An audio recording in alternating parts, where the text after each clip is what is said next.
Okay, let's review a weekend of games that included the single most predictable Grand Slam in the history of humanity.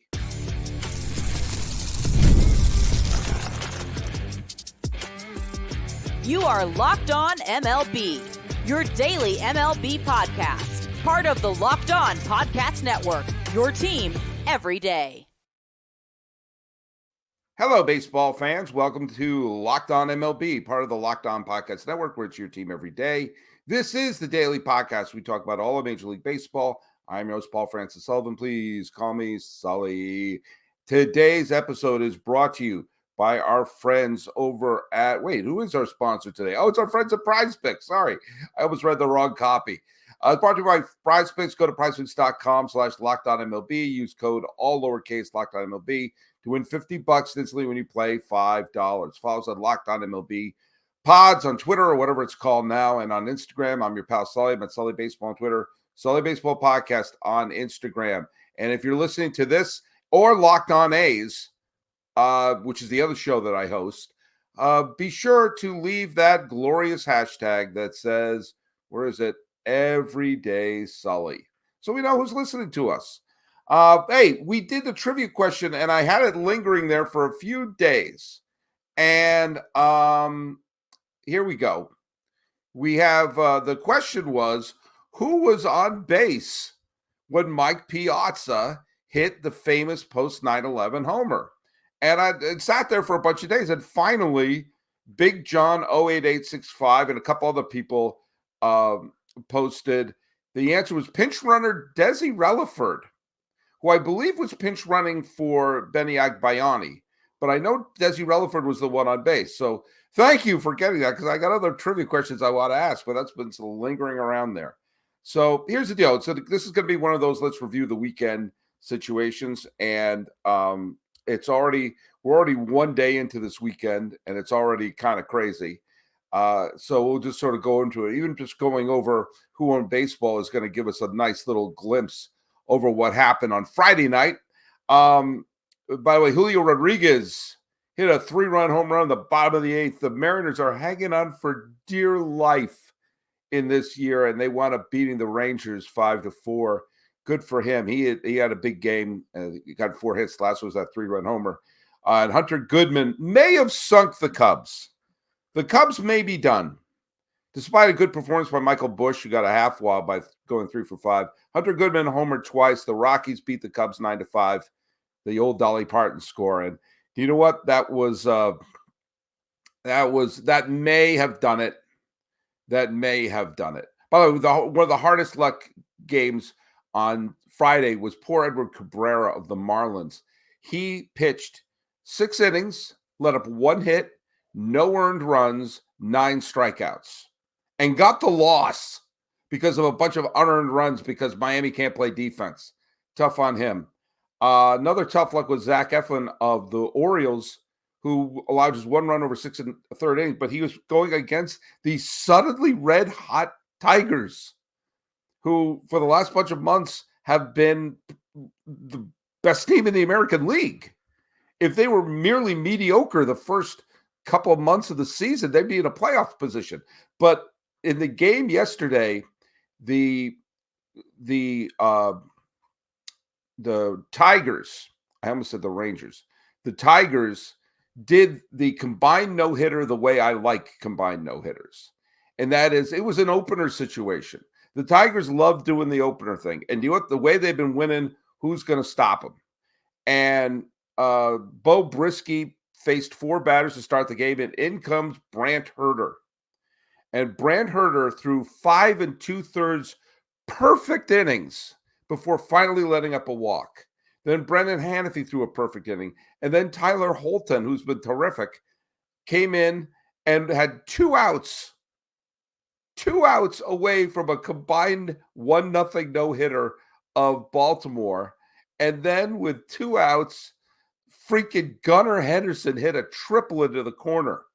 And suddenly, with Anthony Santander up, the Orioles were in danger of, they were on the verge of tying the game.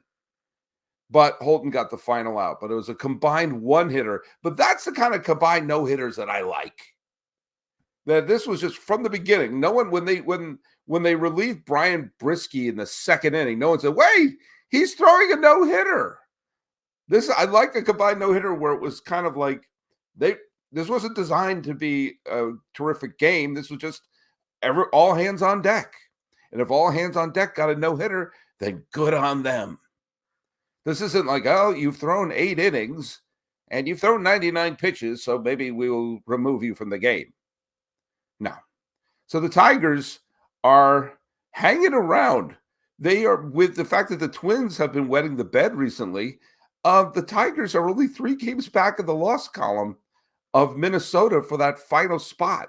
And the way that the Tigers have been playing, do you want to face them in a short series with a team that can suddenly pitch? Let me go to their schedule. I don't know. Forgive me for not knowing the Tigers' schedule by heart, but I don't know. Do they have any more games against Minnesota? No, they don't.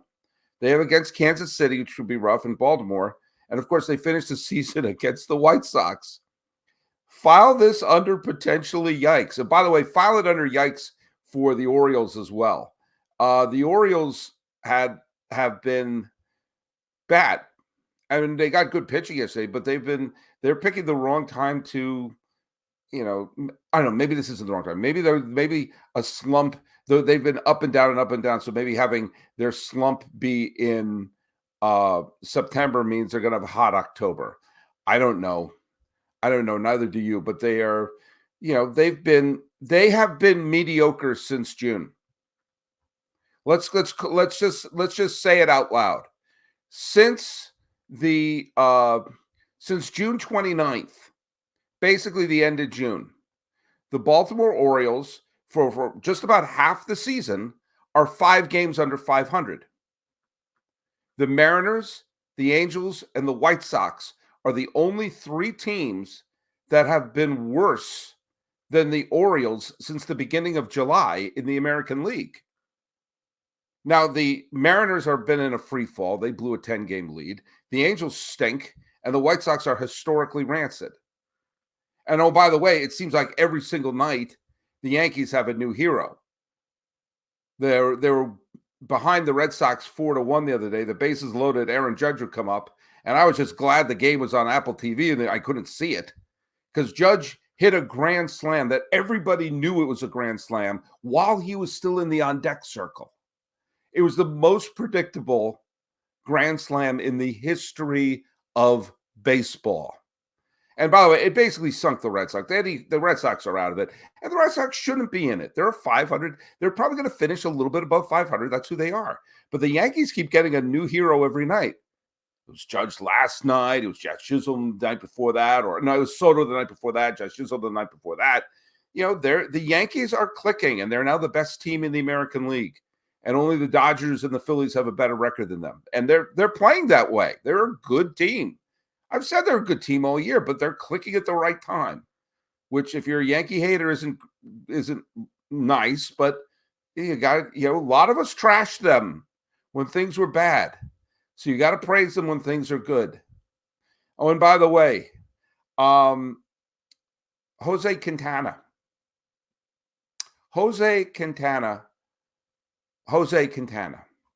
of the Mets has been pitching like an ace.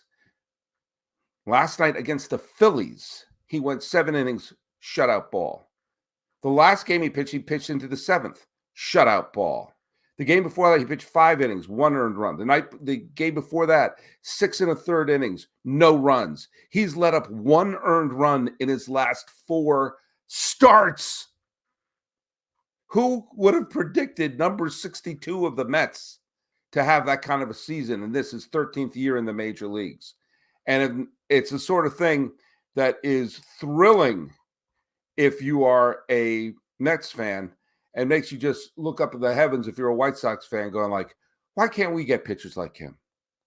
Or, when he pitched for the Angels, and he didn't pitch well for the Angels, going, hey, we could have used that arm and we still had Trout and Ohtani.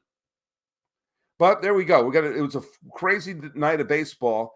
And we're going to see which Yankee is going to be the next big one to come up. We're going to see if the Orioles can dust themselves off because they've been bad. and we'll just see. But we're going to have a full slate of games on Saturday and see how it turns out. You've heard us talk about FanDuel, America's #1 sportsbook. Well, we have something a little different from you. Now through September 22nd, all FanDuel customers can bet $5 to get a 3-week free trial of NFL Sunday Ticket from YouTube and YouTube TV. Then with a YouTube TV base plan, you'll be able to watch every single regular season Sunday afternoon out-of-market game. All you need is a Google account and a current form of payment, and you can cancel at any time. Just visit FanDuel.com and download America's #1 sportsbook.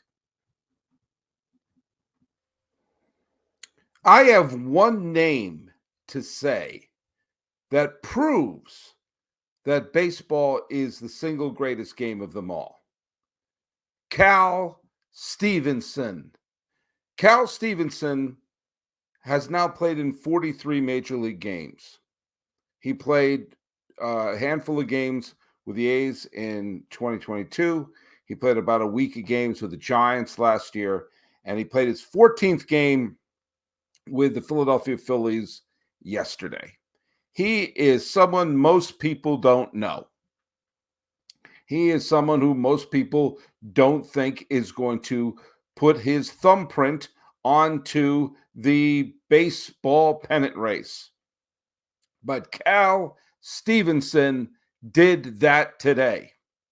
Cal Stevenson, the number 9 batter for the Philadelphia Phillies, came up in a key situation in the 7th inning when the Phillies who were down 4-0 in this game, were trying to rally back, and with 2 outs and a full count, and just after the Mets pitchers were wiggling out of trouble, he got a double that scored 2 runs and gave the Phillies the lead.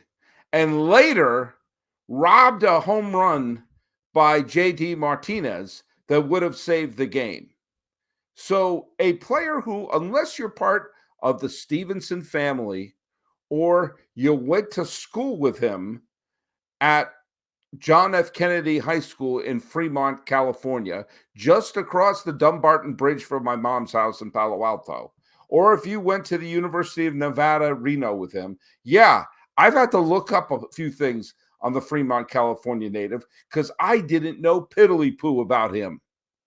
But I guarantee you, if you're a Philadelphia Phillies fan, you're buying him a drink today. The Phillies won the game against the Mets, which was a key game for the Phillies to kind of reestablish the fact that they consider themselves the best team in baseball, want to win the pennant and all this other stuff.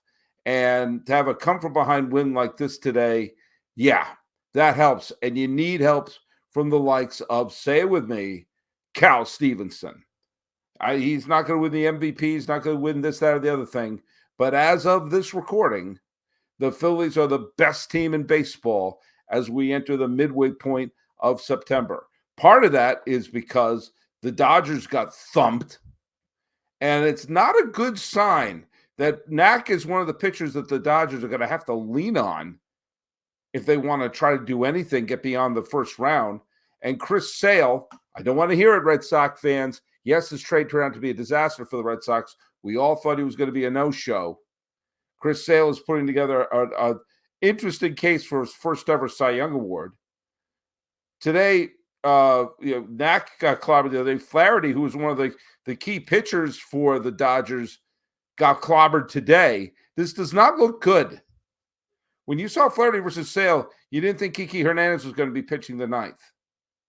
You know, no home runs or stolen bases for Ohtani today. And yes, the Dodgers remain in first place. They have a 3.5 game lead over San Diego. They're probably going to win the division again. But their pitching staff is a mess, an absolute mess. By the way, do you know what's also a mess right now? The wild card in the National League. That Atlanta win and that New York loss, the Mets loss, means that the two of them are now tied for the second wild card, or the third wild card spot. Why did I bring up the second one accidentally? Because the Diamondbacks are not playing particularly well right now. Now, they've split their last 10 games, but they've dropped their last 2, and Willy Adames and the Brewers, who are looking more and more like they may win the National League pennant. Willie Adames went absolutely bananas today. He got on base 4 times. He homered twice. He drove in 5. And even though the Diamondbacks scored 8 runs, the Brewers wound up winning that game 15-8. 15-8. Willie Adames got on base 4 times, homered twice. William Contreras got on base three times. He hit a home run. Garrett Mitchell got on base 5 times. He hit a home run. The Milwaukee Brewers were basically able to score at will, and they have an 11-game lead. The Cubs are falling like a rock, and the Brewers are like, okay, yeah, pay attention to all the other teams. We'll do fine. But while that is going on, right now, I don't know if you're aware of this. Let's say the following things happen on Sunday. Let's say the D-backs lose to Milwaukee. Let's say Atlanta wins and the Mets win. Let's say those 3 things happen. D-backs win, or D-backs lose, Atlanta wins, New York wins. That means those 3 teams will be tied. The second wild card is now in play. The Braves and the Mets have been battling the last couple of weeks. Who's going to get that last wild card? Who's going to get that last wild card? And we all assumed the defending National League champion Arizona Diamondbacks are going to have that second wild card spot. This scenario, Diamondbacks lose, Braves, Mets win. Suddenly there's a 3-way tie for the second and third wild card spots. The D-backs are guaranteed nothing. Now, the Cubs are falling like a rock. The Cardinals are falling like a rock. The Cardinals could fall to under 500 if they lose tomorrow to Toronto. D-backs are going to be playing the Brewers tomorrow, and if they fall into a tie with the Mets and the Braves, you got to give the Mets the priority over one of them. And who knows what you're going to get from the Braves. Right now, Hall is going to be pitching for Milwaukee. Zach Gallen's pitching for the D-backs. Zach Gallen is an ace pitcher, and he has to show he's an ace by going up against Milwaukee. Peterson and Sanchez, that's going to be a terrific matchup for Philadelphia and the Mets, so we'll see what happens there. And Atlanta and the Dodgers, they are the final matchup. Walker Buehler, who's been bad, is pitching. Charlie Morton, who, by the way, Dodger fans who love to hate on the 2017 Astros, how many of them are going to boo Charlie Morton? Charlie Morton was the pitcher on the mound when the Astros won the 2017 World Series. How many people are going to boo him? Would they rather boo Ronel Blanco, who's pitching tonight against the Angels, who wasn't even on the team, and not boo Charlie Morton, who was the one who clinched it? I don't know. We'll see. We will absolutely see. Oh, by the way, if there was ever a hand gesture for Saturday's games, it was this. Now, I tell you something. I am not a big believer in talking about in my day we were tougher and all that garbage. I'm not. I'm not a big fan of that. They were tough in my day. Everyone says that. Everyone says that. I will say, though, it's not a good look for Garrett Cole to do the whole just put him on base. What he did, for those of you who missed it, Garrett Cole, who has had an injury-plagued season. By the way, so is Tyler Glasnow for the Dodgers. And a lot of people gave me guff for saying that Tyler Glasnow, the phrase I said, he's going to show up in a full body cast. But my implication was he's injury-prone and is not going to be a factor for the Dodgers in the postseason. A lot of people gave me guff when he had a good first half of the season. Guess what? He's now injured and probably won't be on the postseason roster. I digress. Garrett Cole has been one of the best free agent signings. The Yankees, probably, arguably the fourth best free agent signing by the New York Yankees in the 21st century. The best is CC Sabathia. There's no question about that. I would argue the second best is Mike Mussina. Then you have Mark Teixeira. Then you have Garrett Cole. He's in that. That is your 4 best free agent signings. He's given the Yankees a Cy Young Award winner.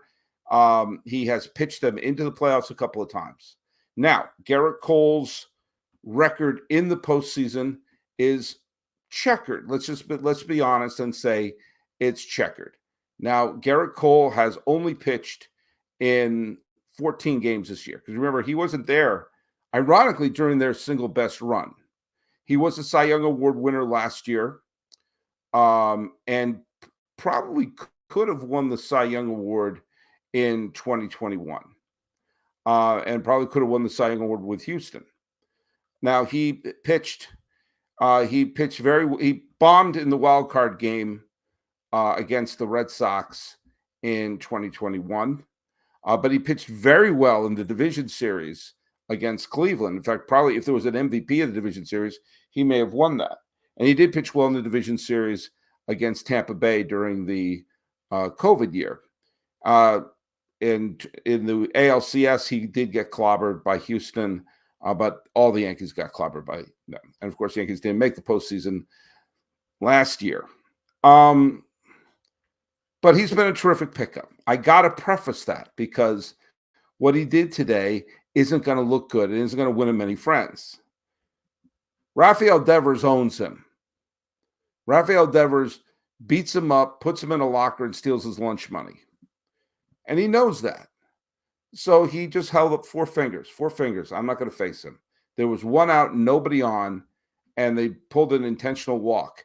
Instead of pitching around him, pitch around him. Don't throw at him because that's Bush. But pitch around him. Throw stuff in the dirt, throw stuff up, go around, fine. And then if that had happened and he's on base, fine. It's technically the same thing. It's technically the same thing as just holding up four fingers. But it put a spark under Devers. At the time, the Yankees were up 1-0. So then they walk him. He said, "Oh, you're going to walk me? Watch." He winds up stealing second base and scoring on the Yoshida. I think it was the Yoshida double, which was a ground. It's right. It was a ground rule double that tied the game. And with that, the Red Sox opened up on Garrett Cole. And in the end, Cole had a bad game. He didn't get through the seventh. He didn't get through the seventh. Correct. He didn't get through the fifth. He let up 7 runs. Now, Miza pitched 3 2/3 shutout innings for a good job, but the Yankees wound up getting clobbered. Now, the Yankees are still up by 2 games in the division. The Orioles bounced back and won, so they're up by 2. And they're probably going to win the division, but that's not a good look for your tough-as-nails ace to be saying, I'm not even want to face him, and then having it come back and burn him.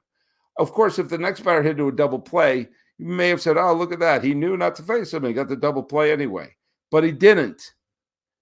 And it sparked the Red Sox and was not a good look. Well, we're going to see what happens, but there's a real chance that real, pure anarchy could happen if the National League wild card situation winds up becoming a little more cluttered than anybody thought it was ever going to be.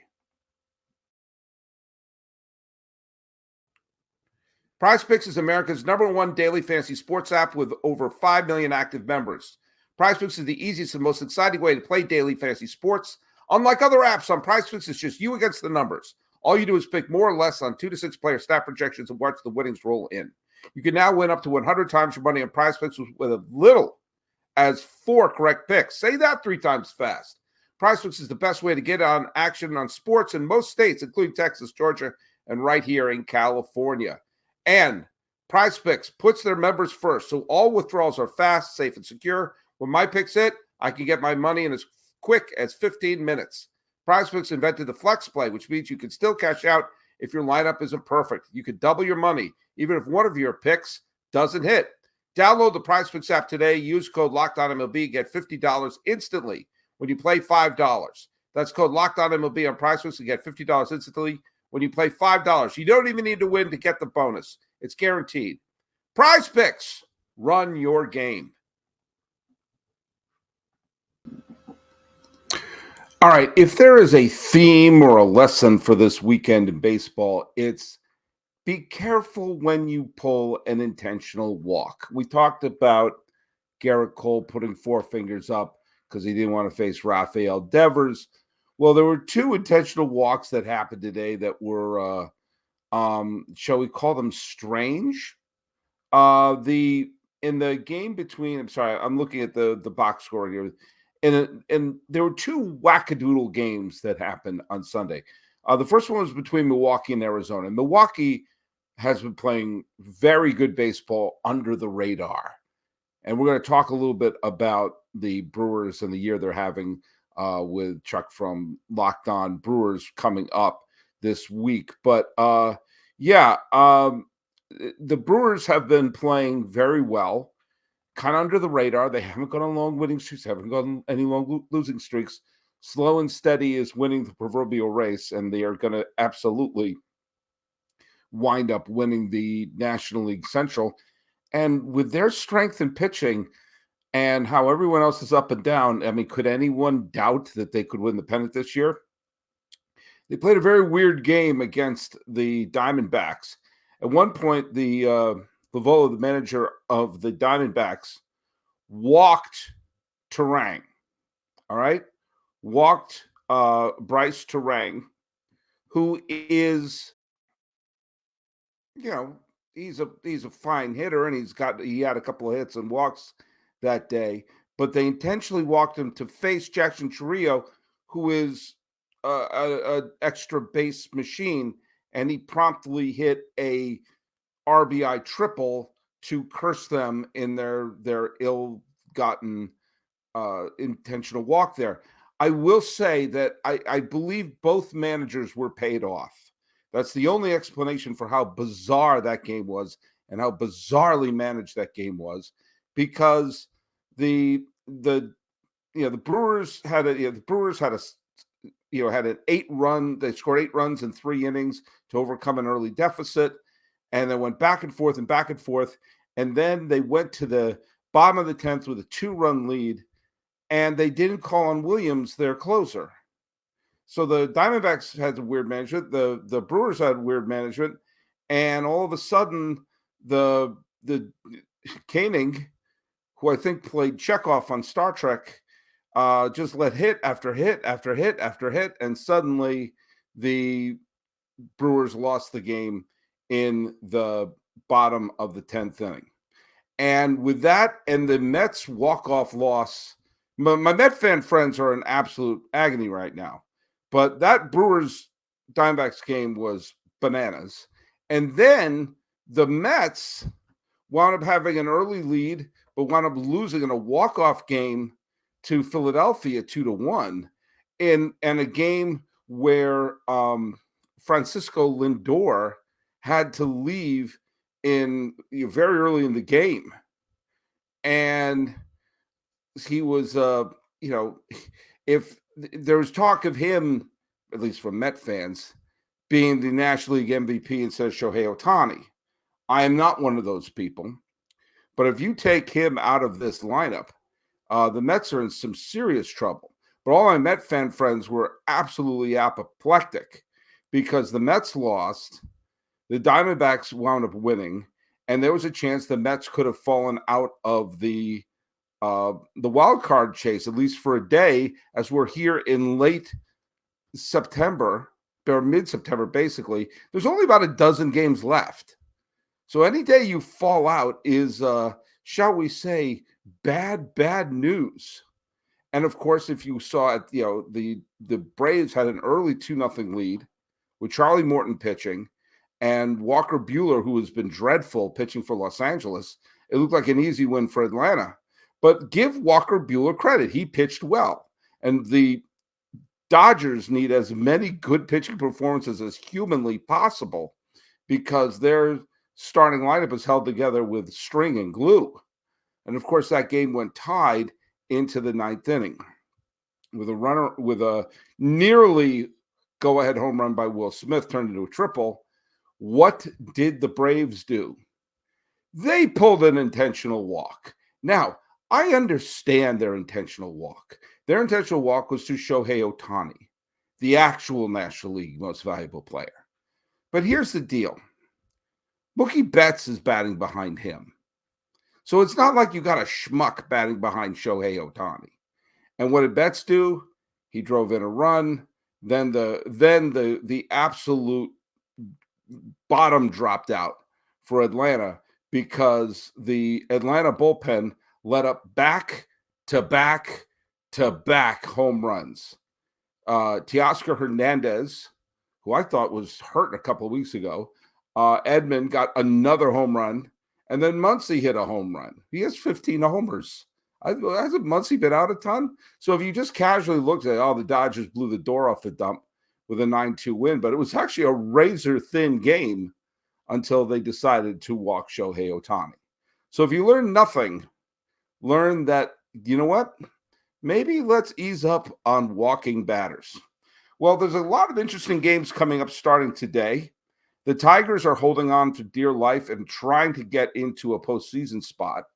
And they're only 2.5 games behind Minnesota.